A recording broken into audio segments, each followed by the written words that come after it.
Hey guys, it's Echo.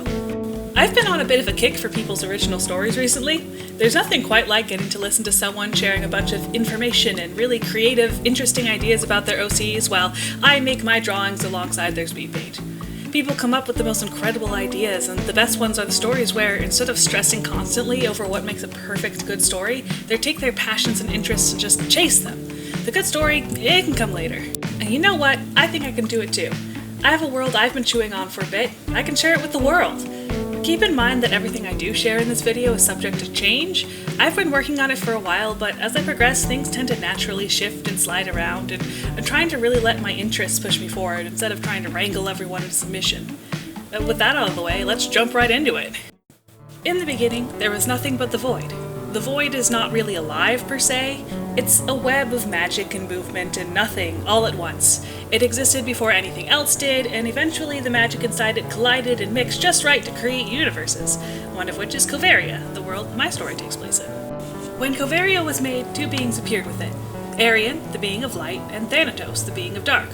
They were really good friends, exploring the world of Koverria and enjoying it together, learning about each other and the void as they went. Eventually, though, they began to grow lonely and so decided to harness the void to create more life. Arian made the angels, beings of light and life like himself. Thanatos, meanwhile, made the demons, beings of darkness and death like themselves. Then, together, they made the beastful, creatures of all shapes and sizes that symbolize their affection and loyalty to each other. Unfortunately, they didn't really see eye to eye on how they should interact with their people. Thanatos felt that they should live among them as equals, experiencing life among the people they created and make memories, bonds, and relationships, even experiencing death, albeit not permanently. Arian, on the other hand, wanted to become a god, someone that the people worshipped and looked to for guidance and help. He felt that the extra experience he and Thanatos had were better served as leaders, spreading light and life from on top of the ladder. Their disagreement eventually pulled them apart, and they fell out of touch with one another. Thanatos spent their life among the people they helped create, while Arian erected a church in his name. The main story picks up after thousands of years have passed. It's now essentially modern day, and the Church of Arian is the primary religion, spreading messages of self-proclaimed love. Arian has grown power-hungry and resentful over the centuries and seeks to gain ultimate power through his religion. Introducing Cadence, a member of the main cast. She's an angel and was raised in the Church of Arian to be the next priestess. As the priestess, Cadence would lead the women of the church to being servants and helpmates of the men in the church. And she was really good at her job, too. She was graceful, kind, patient, submissive, and clever. Everyone in the church loved her, and after years of her praise being sung, she finally got to meet Arian himself in order to see if he himself found her worthy of title to priestess. He did, but what she learned during his test rocked her faith to her core. We'll get to see what she saw a bit later. As Arian has been trying to tip the scales of power in his own favor, the magic in the void has become increasingly unstable, causing void monsters to form more and more frequently.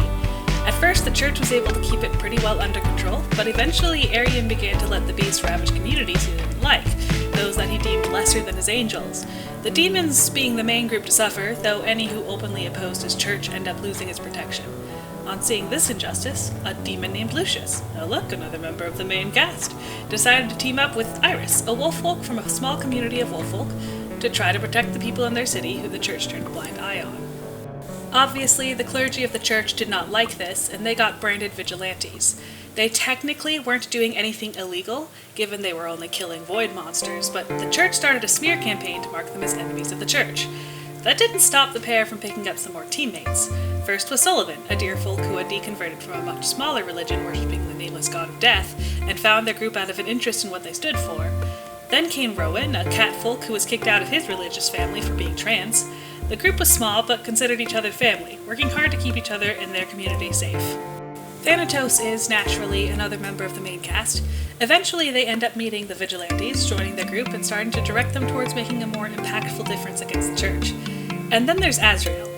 Historically, there's never been a half-angel, half-demon child, but Azrael was the first. He was born and given by his mother to the church as an apology for her sins.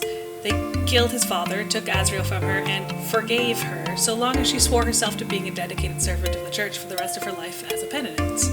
She obliged, and Azrael never saw her again, though he doesn't remember any of this. Azrael is blind, and so was considered pretty useless when he was a child. But he has the ability to see the future, an ability triggered when his emotions are very high. Upon discovering this, Arian gave orders to have him taken to his main temple, where Azrael has been used as a secret weapon for the past 600 years. Anytime they needed future visions, they would beat, cut, whip, or anything else that could bring a quick enough emotional rise out of Azrael to get a vision that Arian could then use to complete his goals with increased efficiency. It worked. Every time Azrael had a vision, Arian got insight into exactly how he should move to protect himself, take down his enemies, or get whatever else he wanted. He kept Azrael as a very closely guarded secret. Only those poised to become the highest level of clergy were permitted to learn about him. Which of course means eventually Cadence got shown the half-angel, half-demon kept in the lock wing of the church, and knew that she had to get him out of there, launching the whole story into its main action. And that's pretty much the main idea to the backstory of the world and characters. I hope to make more stuff about them. I don't really know exactly what I want to do with them yet. Maybe a comic? Maybe a written and illustrated story? Maybe some animatics, I don't know yet. If you like the video and want to see where this story goes next, consider hitting that subscribe button so you can come along for the journey. Catch you next time!